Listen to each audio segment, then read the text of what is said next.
Build the perfect home for Ruby. So hello, I'm github.com/Matti. Been doing Ruby on Rails since 2005. A link to the slide is coming at the end, so you can put down your pencil and just focus.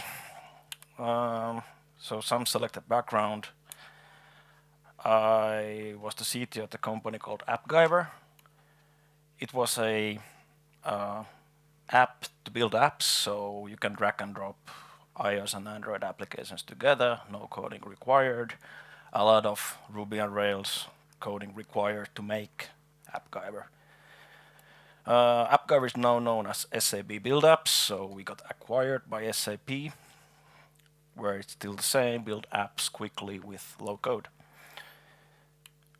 Then I experimented building a startup called supervisor.com. It does many things on the web,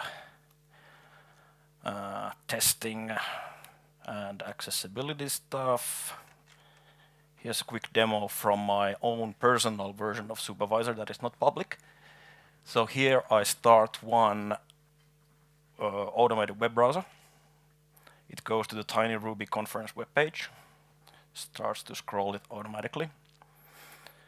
And you can see here how the page has been loading while I was testing it. So let's test. Let's add one more. The helpful robot says scale to 2 users. And now a Docker container with Ruby, a lot of Ruby, is launched. So now we have 2 users on the Tiny Ruby conference website. Let's add 27 users. The biggest tests we have been doing have been about like 50,000, 60,000 concurrent. So there we go. They all go to the conference webpage and start to browse around.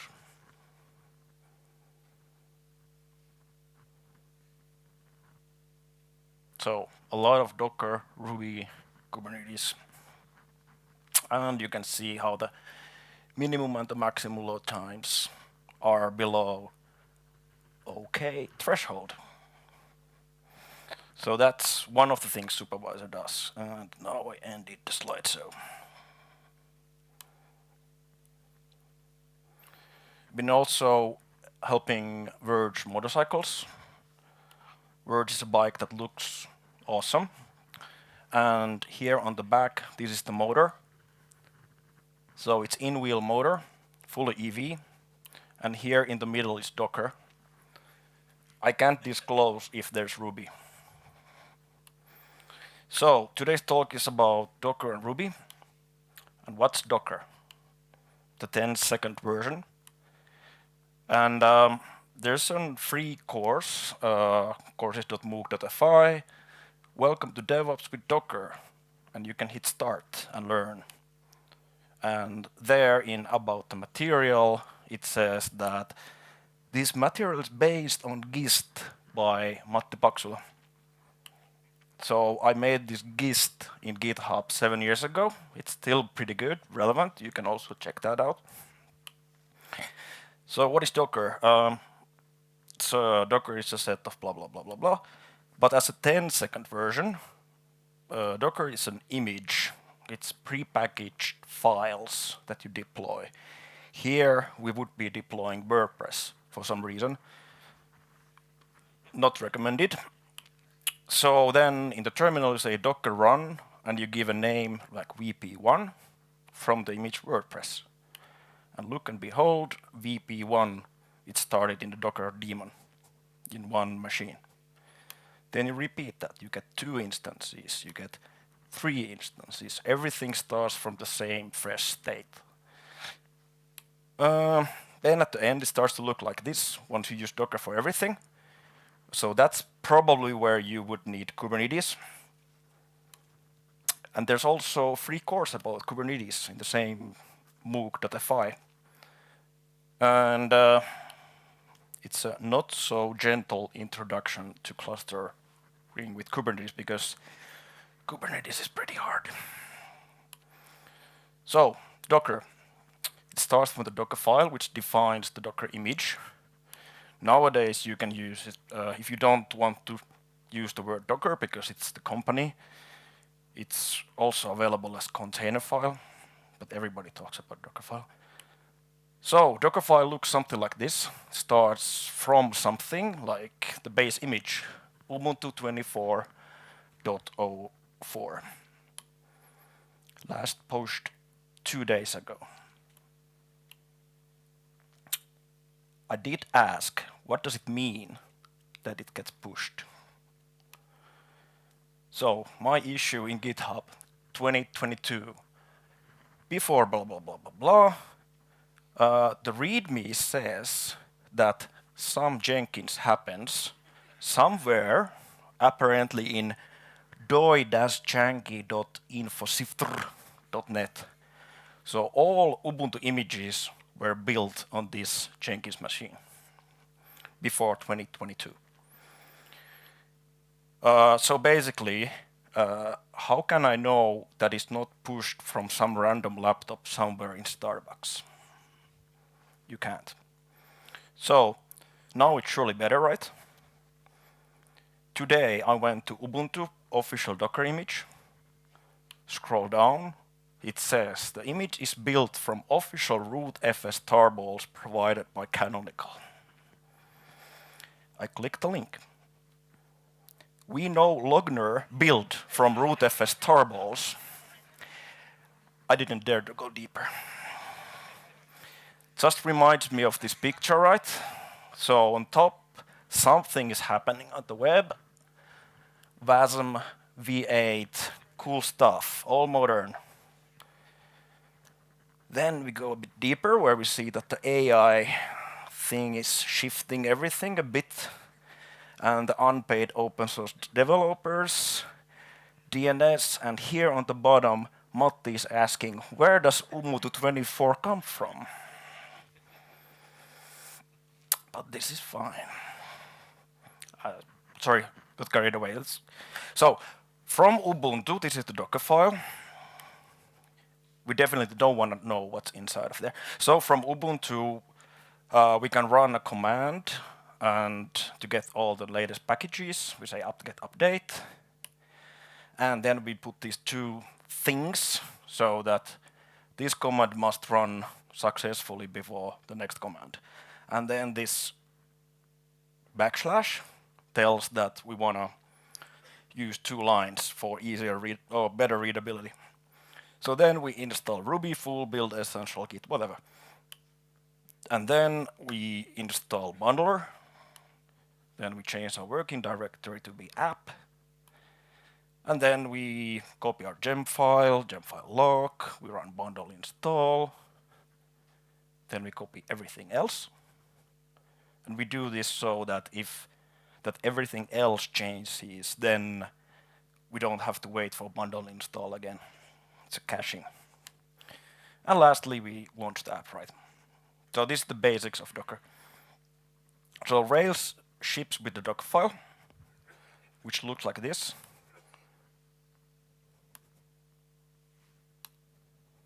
So just 3 pages long.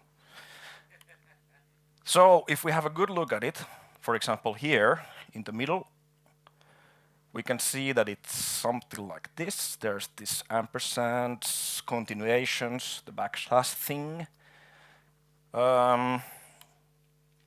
This one, and this one. So what if something fails? Again, these ampersands are to kind of like don't run if it fails. Let's test. So we add one more thing there, like let's try to find not here fails from etc passvd. Would be interesting to see if that would succeed, which would mean that somebody has pushed something interesting in Ubuntu base image. So then we Docker build, and following additional packages will be installed. And by the way, have you considered that AI is so energy consuming, but then we have the CI/CDs installing the same packages every single day, every single moment. Probably right now there's like 1 million of these running. but nobody cares about that. So it did fail. The failure looks like this. Failed to solve, blah, blah, blah, blah, blah, blah, blah. Let's fix that. If we start the command with set EUX, stop on error, undefined variables, and print what you're doing, and then we change all these ampersands to semicolon, like this, this, this, and this. So if we run this again, we can see that before it fails, it outputs the things it does, which is like a million times better than the default behavior where you just get this fail to solve, blah, blah, blah, blah, blah. Another thing that set EUX fixes is that if we want to use variables in the shell script, like hello name, and we run that, it just says hello, successfully built. Now if we add set EUX and run it again, we get a nice name parameter not set. So this is good, but we can make it better by saying oh, pipe fail. So pipe fail guarantees that if here on the right side something fails and left side something succeeds, it will stop as you would expect. Because if you don't put pipe fail in, this will just continue. Let's test. And we get illegal option O pipe fail from SH. So let's change SH to bash. I also recommend that change Alpine images to Ubuntu or Debian. You can do it nicely like this. So in the Dockerfile, you can specify that change the bad SH to bash. That works kind of like you expect. And you can specify all the options there. So now this will work as you expect. And by the way, in shell scripting, I've seen thousands of shell scripts starting like this, starting like a noob. Don't do it. Do it like this. I don't go now into details, but you'll thank me later. So enough. Where's Ruby? So if AI versus apt-get is bad, what about bundle installs running 24/7 in CI/CD? The same gems being installed, compiled, blah, blah, blah, 24/7. Let's fix that. So you have a base image Ruby 1, 2, 3. You set this because you have to. Then what I like to do is I set the bundle path where all the gems get installed in bundle. And then this is kind of chicken and egg problem, but then I copy from the previous run all the gems from the bundle in my bundle. And then I copy my gem file. Then I run bundle install and bundle clean. So if I remove gem, it gets removed. Now here's the trick. Then whatever is successfully installed is available in the next run. So screenshot from my CI/CD. When it runs bundle install, it completes in 8.9 seconds. 59 gem file dependencies, 200 gems now installed in 9 seconds. Same works for Node, but who would use Node? Layer copies and Docker layers. So we start from Ubuntu as downloader or downloader. You can rename those layers to be kind of intermediate. And then you specify, it's good practice to also give target arc argument so that you can install stuff for ARM or Intel. And then this stuff you just put in, and then you run apt-get update, and you install something to download stuff with, like curl and CA certificates.